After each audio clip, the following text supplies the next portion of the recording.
PlayStation 5's a thing now. That's Done. that's there's more to it, but this isn't any rumor or anything. You can find this info on like Sony's Twitter, so it's this is legit. This isn't any hype or news theory or anything like this. This is for real news. But this particular article comes from digitaltrends.com, and it reads, PlayStation 5 release date 2020 confirmed? PlayStation VR 2 also on the way. So a Redditor who goes by the name Ruth and Cookie correctly claimed that Sony was skipping E3 2019 before the company's official announcement. On the same Reddit thread, the anonymous source revealed additional information about the PlayStation 5 and the PlayStation VR 2 that has yet to be confirmed. Okay, so there's a little bit of... I should have read this article before I spouted all that other stuff. There's a little bit of rumor stuff. The Redditor claims that the PS5 will be unveiled in the middle of 2019. What it was, followed by a full reveal through a PlayStation Experience event. The next generation console will then be released in either March or November of 2020, which will be 7 years since the launch of the PS4.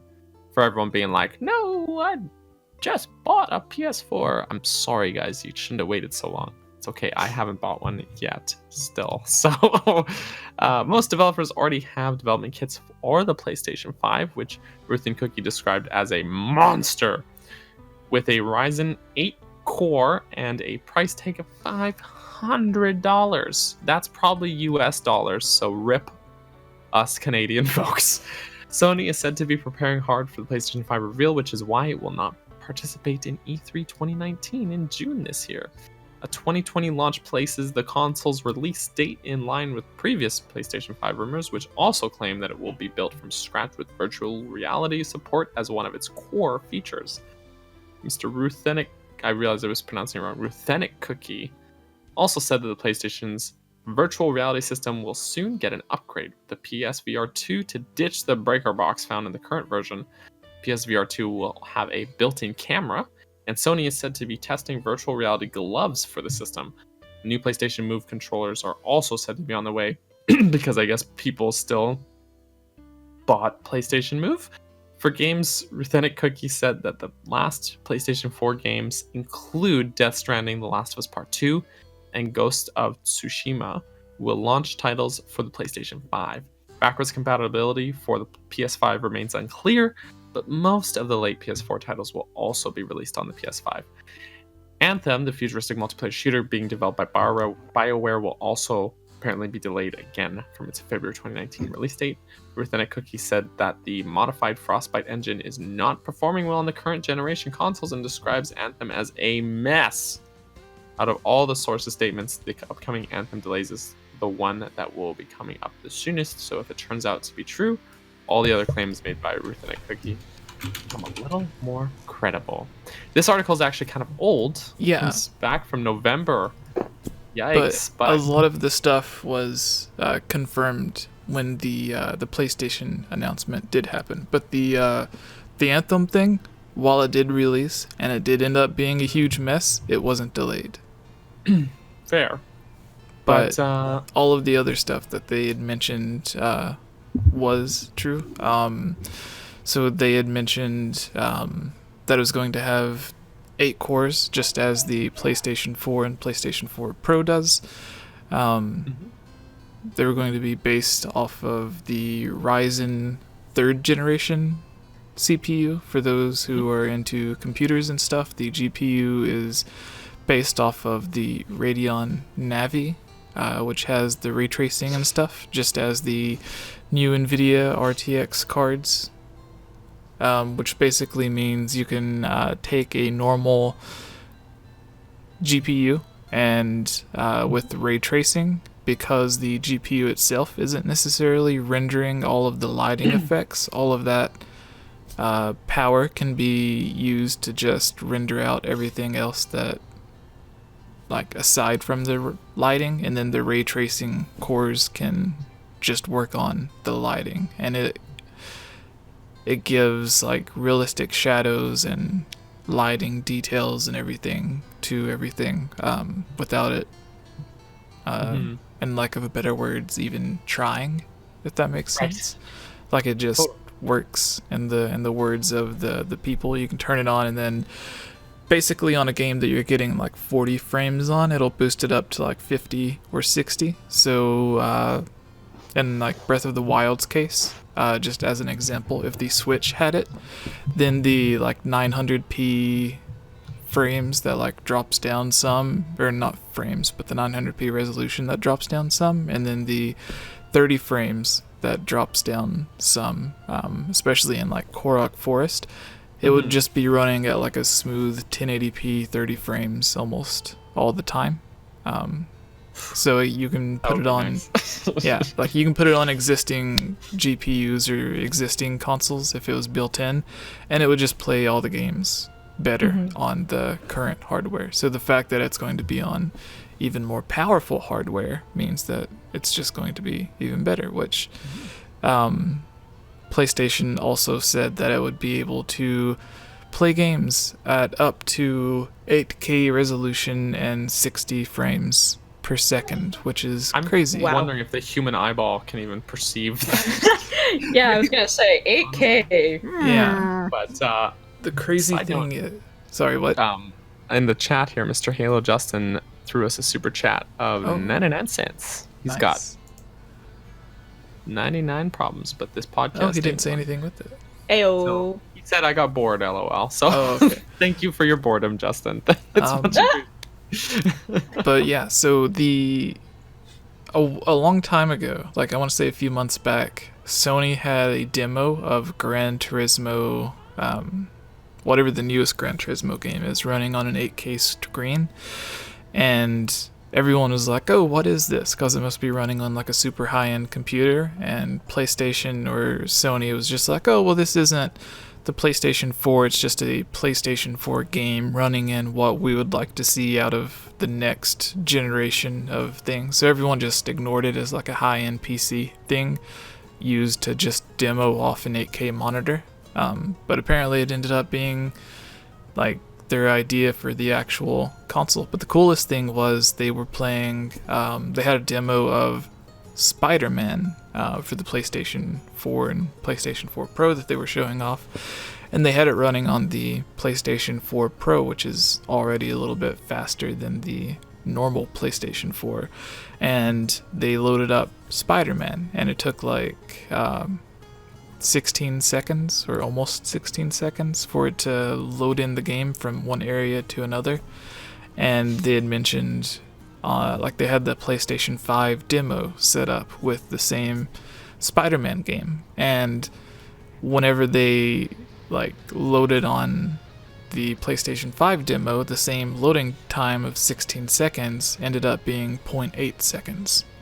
So it loaded everything more than 16 times faster, which is really cool. But you also have to think about, you're not going to be loading, well, you are going to be loading PlayStation 4 games on the console, but all of the PlayStation 5 games that you're going to be loading that are built for the console are going to be, like, you're going to be loading in a lot more data than the normal PlayStation 4 games, so that time may not necessarily cut down that much for games that are being developed specifically for the PlayStation 5.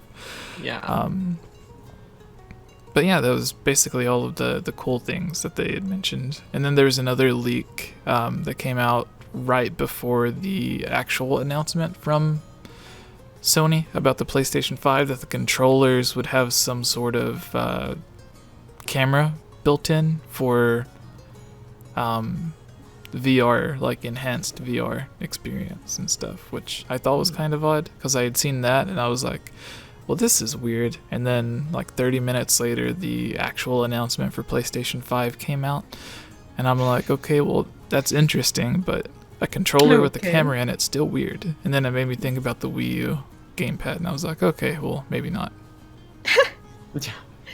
Just another way for the government to watch. Yeah, that's what it is. Sure.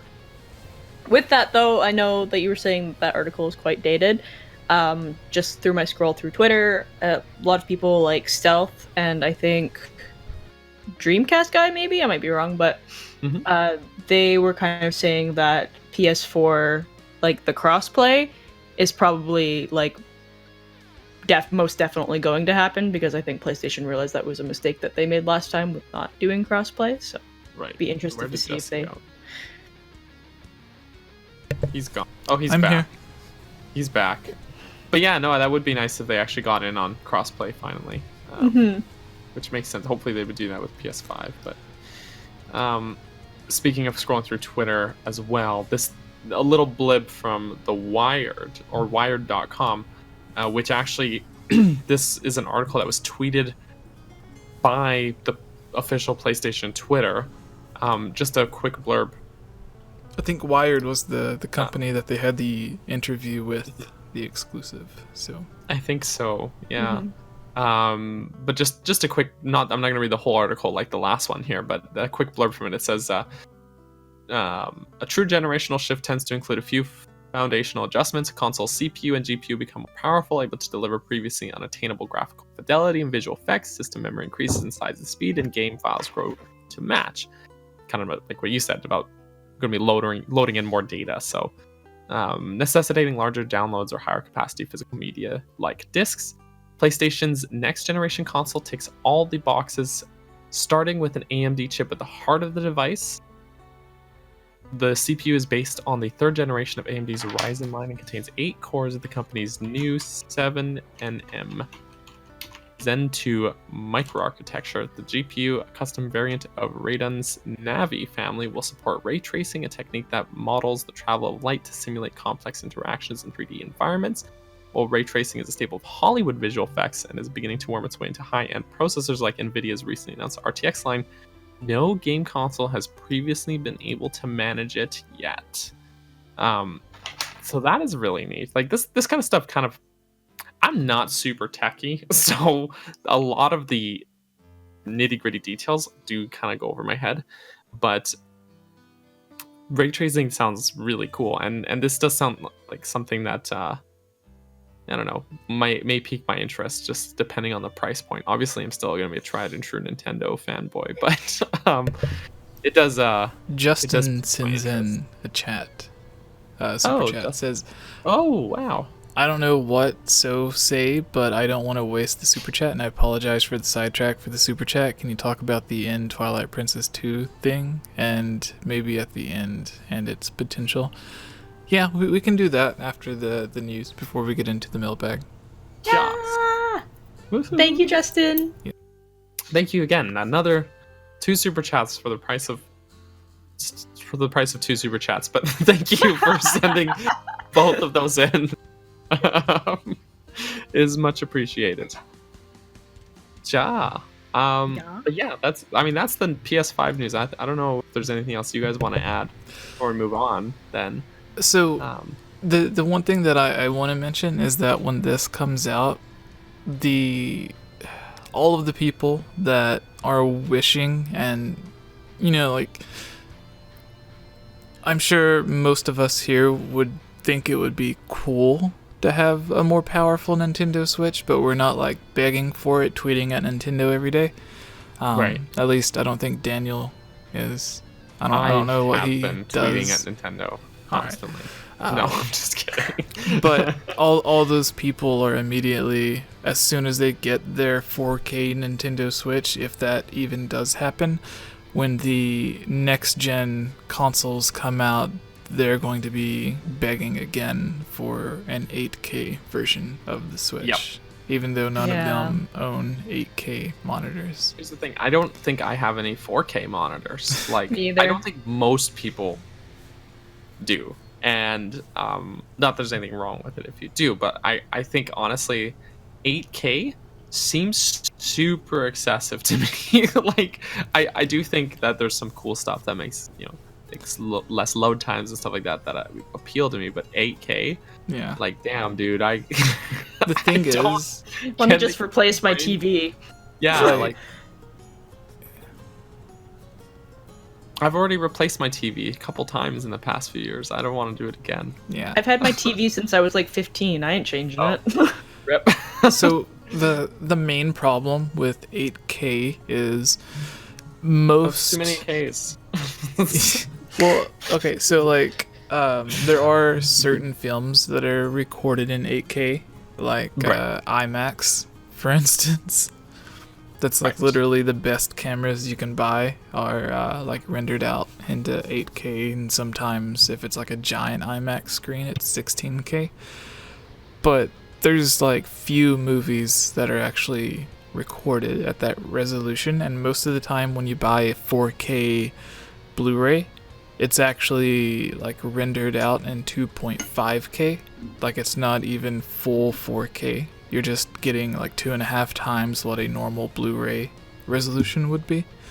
There are some Blu-rays that are actually full 4K, but they're like not a lot, because to be rendered in 4K, they need to be shot throughout the entire movie with a camera that is at least 4K. And for example, I think it was the Age of Ultron, I'm not sure, but just an example, like Avengers 2, one of the biggest movies of the year that it came out, was recorded mostly with a video camera that was capable of 3K, so not even 4K. So it's like, if some of the most expensive movies aren't even being recorded in full 4K, then what's the point of 8K? Like, the only content that you're realistically going to get is content that you can produce on your own, and that would just be like rendering video games at up to 8K. And I don't even think it's going to be like I think it's going to be marketed for like, oh yeah, it can do 8K and 60 frames per second, but realistically, if you do get something like that, it's going to be an indie game that doesn't take very much like actual graphical power to do, to whereas like you can play Spider-Man or Uncharted 4 on the PlayStation 4 Pro, and although the PlayStation 4 Pro is capable of 4K and 60 frames, it's not every game that's at that. The more like higher quality games are running at like half of that resolution. So I think it'll be something similar to where everyone might expect every game to be like 8K and 60 frames per second, but I think realistically all you're going to get is like 4K and 60 frames on most things, which is what the PS4 Pro is supposed to be marketed at. But of course, it's not just the resolution and the frame rate that's going to be increased. It's going to be like just the higher detail and everything that you see in the game. Like if you're playing a game with realistic graphics, then it's just going to look like more photorealistic overall. Like higher quality lighting, shadows, textures, higher character models and stuff, like better hair rendering and like grass and leaves blowing in the wind, like stuff that most people don't really think about. Yeah. So, Oh, look at Jesse. He's more than just a Nintendo nerd. Oh, yeah. Who It's nerdy knew? about several things, in fact. So, yeah, I think we can go on to the next thing, right? Yeah. Should we just do since he asked for the Twilight Princess 2 thing? Yeah, well, we might as well jump into that, since our friend Justin asked us to do that. All right. Disclaimer, didn't watch the video yet. Literally just got home from work and ate dinner. Forgiven.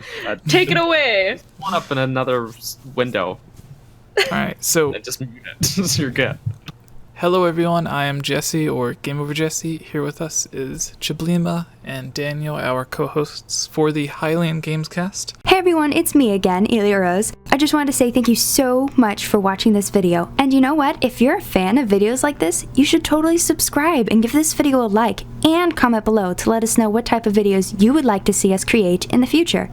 And if you would really like to support all of us here at the GameOverJesse channel, please consider purchasing a GameOverJesse t-shirt or becoming a Patreon at patreon.com/GameOverJesse, where you can receive many rewards, such as getting shoutouts, having any topic or theory that you select discussed on the podcast or made into its own video, having your question answered, joining on as a guest on the podcast, and playing with us during our Twitch live streams at twitch.tv/GameOverJesse, and much, much more.